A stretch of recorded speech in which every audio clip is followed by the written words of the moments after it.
Aujourd'hui, vidéo très spéciale parce que je vais vous parler de mon millième manga dans ma mangatech. Ça fait des années maintenant que j'achète des mangas et non, on va pas laisser durer le suspense plus longtemps. Je vais vous l'accorder beaucoup d'importance au millième manga que j'ajouterai dans ma collection et c'est Tomie de Junji Ito. Non seulement je risque pas de l'oublier celui-là parce que c'est mon millième, mais aussi c'est parce que c'est ma famille qui me l'a offert. Du coup, je risque pas de l'oublier, j'y accorde beaucoup d'importance. Tomie, c'est un manga que je veux depuis longtemps. Comme il coûte extrêmement cher nouveau, j'ai jamais osé me l'acheter parce que c'est un peu hors budget. Mais sinon, le voici enfin. Regardez-moi cette brique, ça, beau bébé de quand même beaucoup de pages, un peu plus de 700 maintenant. Et je suis très content de pouvoir vous en parler dans cette vidéo. Pourquoi est-ce que j'accorde de l'importance à Tomie? De quoi ça parle? Je vous dis tout. Tomie est le mal incarné, reconnaissable entre mille grâce à ses longs cheveux et son grain de beauté sous l'œil gauche. Elle attise les passions chez tous les hommes qui croisent son regard. Ses victimes, déchirées entre amour et folie, sombrent peu à peu jusqu'à commettre l'indicible et l'assassiner dans d'atroces circonstances. Mais le monde ne pourra jamais se débarrasser de Tomie. Pire, son pouvoir s'accroît inexorablement à chacune de ses renaissances. On est dans de l'horrifique, pur et dur. Junji Ito, mangaka que j'apprécie énormément parce qu'il est considéré un petit peu comme le Lovecraft du manga. Ses œuvres sont très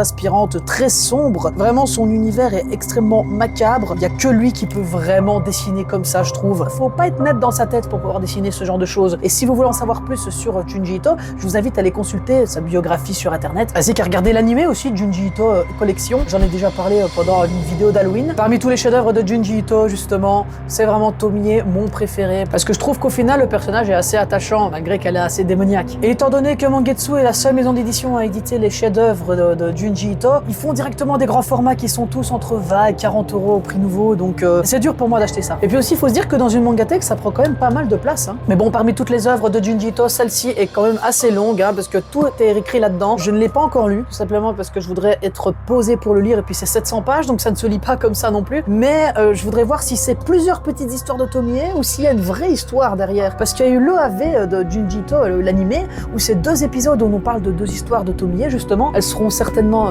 dessinées là-dedans. Mais est-ce que ça va plus loin que ça? Est-ce qu'il y a un vrai fil rouge? Est-ce qu'on voit comment est-ce qu'elle a eu son pouvoir? Ça, je suis vraiment curieux de le lire. Et toi, combien de mangas as-tu dans ta collection? Si t'en as plus de 1000, quel a été ton millième? Dis-moi en commentaire. Et si la vidéo t'a plu, n'hésite pas à lâcher un petit pouce bleu, ça me fait super plaisir, et à t'abonner à la chaîne. Et quant à vous les amis, on se retrouve bientôt pour une prochaine vidéo. Bye tout le monde. 夢はもういい。何をしにって修行に決まってんじゃん。やめてまでしてんじゃねえ。いや終わってねえみてえだってばよ。お前はこのアンダーワールドからログアウトすることはない。このすぐ上でな。